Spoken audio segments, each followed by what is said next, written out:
Cette vidéo est la dernière d'une série de 3 vidéos expliquant comment vivre une expérience hors du corps. Elle présente mes propres expériences et en quoi elles diffèrent de ce que j'ai lu dans les livres, y compris celui de Michael Raduga. Dans cette vidéo, je vais vous parler de la façon dont je pratique cette expérience depuis 7 ans. Je n'ai réussi qu'une seule fois avec la méthode indirecte, qui consiste à quitter le corps immédiatement au réveil. Je ne sais pas exactement pourquoi. C'est peut-être lié au fait que je n'applique pas à la lettre la procédure décrite dans la deuxième vidéo. Je partage mon lit avec ma femme et le minuteur à 4 heures du matin n'est vraiment pas une option. Du coup, je me réveille sans minuteur et par la suite, je n'arrive pas à me rendormir dès lors que j'ai l'intention de faire des expériences de sortie du corps. Je reste éveillé, incapable de m'endormir. Pour m'endormir, je dois complètement abandonner l'idée des expériences. Je n'ai pas trouvé de solution à ce problème, du coup j'ai opté pour la méthode directe, qui est plus difficile, plus longue, mais qui fonctionne pour moi. Cela dit, je pratique quand même la méthode différée, qui consiste à dormir, se réveiller et revenir au lit. Mais contrairement à la méthode indirecte, je ne cherche pas à m'endormir. Lorsque je me recouche, j'essaye d'entrer directement dans la phase depuis l'état de veille. Habituellement, j'ai un taux de réussite de 50 à 80% selon la période. Ce n'est pas idéal, mais c'est quand même pas si mal. Michael Raduga a dit qu'il ne faut pas dépasser 20 minutes par essai pour que ça ne devienne pas pesant. Mais d'abord, c'est extrêmement difficile d'estimer la durée de l'essai, et ensuite, très souvent, le temps nécessaire pour y parvenir dépasse 1 heure, sans que je sache l'estimer très précisément. Voici ma méthode. Je dors 4h30 ou 6 heures selon mon degré de fatigue. Si je suis très fatigué, je dors 6 heures, sinon 4h30. Après cette phase initiale de sommeil, je me réveille, je vide ma vessie, puis je me recouche.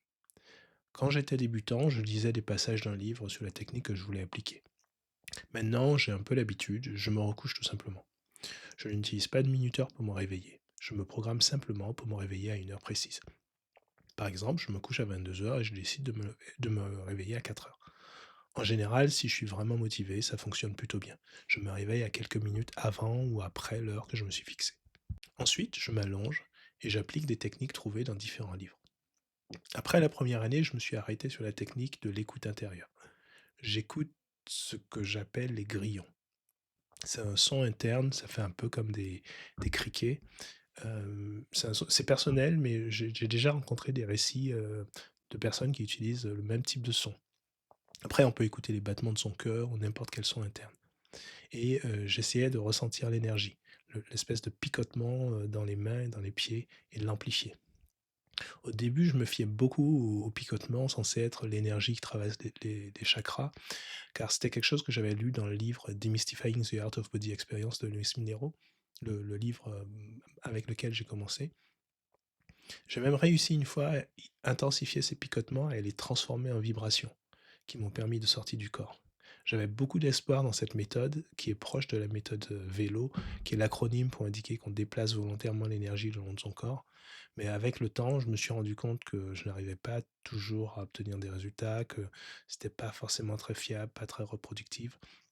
Donc j'ai progressivement considéré que ce n'était pas fondamental. Généralement, j'ignore ces sensations de picotement et je me focalise sur le son interne. Cependant, il m'arrive encore d'utiliser le picotement, même si j'ai des réserves sur cette histoire de chakra. Après un certain temps sans bouger, généralement autour d'une heure, j'entre dans la phase où je peux quitter mon corps. Très souvent, je ne réalisais pas immédiatement que j'étais dans la phase. Du coup, je passais un certain temps à attendre pour rien. C'est une chose que l'on maîtrise avec l'expérience, reconnaître le moment où on entre dans la phase. Très souvent, je perds conscience pendant quelques secondes, parfois quelques dizaines de secondes. La sensation que je ressens en entrant dans la phase ressemble un peu à celle que l'on a lorsqu'on pique du nez et qu'on se ressaisit. Une perte de conscience très courte avec un retour de la conscience. Donc, j'écoute ce son intérieur et lorsque j'ai ressenti ce petit sursaut, j'essaye de rouler hors de mon corps. Les techniques pour quitter le corps n'ont d'importance qu'à partir du moment où on est dans la phase. Avant, ça ne sert à rien. Mais comme lorsqu'on est dans la phase, il suffit de se lever ou de rouler sur soi-même, les techniques de sortie du corps ne sont pas vraiment essentielles. En réalité, ce qui est important, c'est d'entrer dans la phase, pas tellement les techniques de sortie. Maintenant, si vous êtes dans la phase et que vous n'essayez pas de sortir de votre corps, vous risquez de ne jamais savoir que vous étiez dans la phase. C'est pour ça que lorsque je trouve que ça fait longtemps, j'essaye de rouler hors de mon corps parce que je me dis que je ne me suis peut-être pas rendu compte de l'entrée dans la phase. Au cours des années, ça m'est arrivé des dizaines de fois d'être dans la phase à attendre d'entrer dans la phase. et de me rendre compte que la lumière du jour que je percevais à travers mes paupières closes venait de la phase, car dans le monde réel, c'était la nuit. Lorsqu'on fait ces expériences, il y a une chose pour laquelle il faut être prêt. Ça s'appelle l'état vibratoire. C'est un peu étrange que Michael Raduga n'en parle pas du tout. Pour moi, ce n'est arrivé qu'une seule fois, la première fois où j'ai tenté l'expérience. Mais ça arrive à certaines personnes à chaque fois. Il faut être préparé, sinon ça peut ruiner toute l'expérience en vous faisant complètement paniquer. En entrant dans la phase, on peut avoir l'impression qu'on a tout le corps qui vibre, la tête en particulier. Ce n'est pas du tout une sensation subtile ni particulièrement agréable. C'est comme avoir la tête entre deux moteurs de 200 chevaux poussés au maximum. Il faut attendre que ça passe avant d'essayer les techniques de sortie du corps.